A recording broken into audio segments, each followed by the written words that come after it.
வணங்கிக் கொண்டு என் உரையை ஆரம்பம் செய்கிறேன். என் பெயர் ஹினியாஜஸ்னா. நான் 7ஆம் வகுப்பு படிக்கிறேன். பலர் உயிர் தீர போராடி பெற்ற சுதந்திரத்தை ஆண்ட்ராய்டு அரக்கன் மூலம் வீணாக்கி கொண்டிருக்கிறோம் என்று நினைக்கையில் மிகவும் வருத்தமாக இருக்கிறது. ஆண்ட்ராய்டு அரக்கன் என்ற தலைப்பை கேட்டவுடன் உங்கள் மனதிற்குள் அதிர்வு ஏற்படுகிறதா?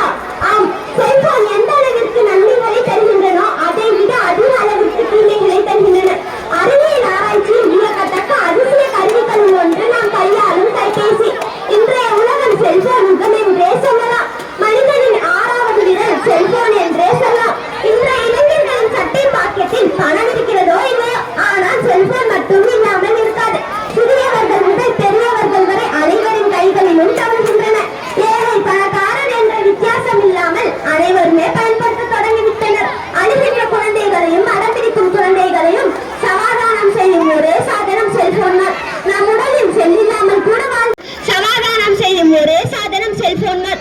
நம் உடலில் செல்லில்லாமல் கூட வாழ்ந்து விடலாம், ஆனால் செல்போன் இல்லாமல் வாழ முடியாது என்ற நிலைமைக்கு தள்ளப்பட்டு விட்டோம். இப்படிப்பட்ட செல்போனின் நன்மை தீமை பற்றி தெரிந்து கொள்வோம். செல்போனின் நன்மைகளோ ஏராளம், தீமைகளோ தாராளம். முதலில் செல்போனின் நன்மை பற்றி சொல்லிவிடுகிறேன். இன்றைய காலகட்டத்தில் வெளிநாட்டில் இருப்பவர்களுடன் நினைத்த நேரத்தில் சகஜமாக முகம் பார்த்து பேசுவதற்கு மிகவும் உதவியாக இருக்கிறது.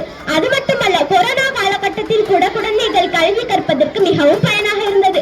அது மட்டுமல்ல, சமூக வலைதளங்களான பேஸ்புக், வாட்ஸ்அப், ட்விட்டர் மூலம் நாட்டு நடப்பை உடனுக்குடன் தெரிந்து கொள்வதற்கு மிகவும் உதவியாக இருக்கிறது. அதுபோக அவசர தேவைகளின் போது ஆம்புலன்ஸ், போலீஸ், தீயணைப்பு துறையை அளிப்பதற்கு உதவியாக இருக்கிறது.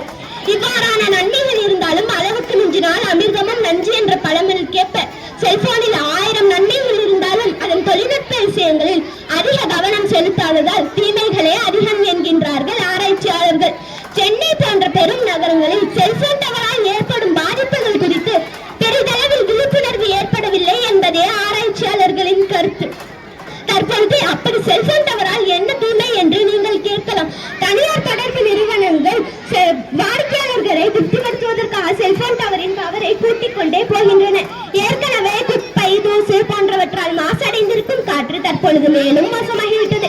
செல்போனை அதிக நேரம் பயன்படுத்துபவர்களுக்கு அதில் இருந்து வரும் கதிர்வீச்சால் மூளை புற்றுநோய், இரத்த புற்றுநோய், தோல் புற்றுநோய் போன்ற நோய்கள் ஏற்படும் என்று ஆய்வாளர்கள் எச்சரித்துள்ளனர். செல்போனை அதிக நேரம் பயன்படுத்துபவர்களுக்கு உடனே இறப்பு இல்லை, ஆனால் நிச்சயமாக நோய்களால் பாதிக்கப்படுவார்கள் என்பதை ஆராய்ச்சியாளர்களின் கருத்து.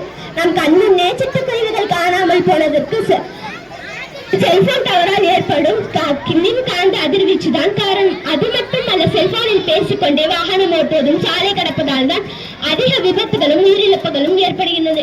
எனவே செல்போனை நல்ல வழியில் பயன்படுத்துவதும் தீய வழியில் பயன்படுத்துவதும் நம் கையில் தான் உள்ளது.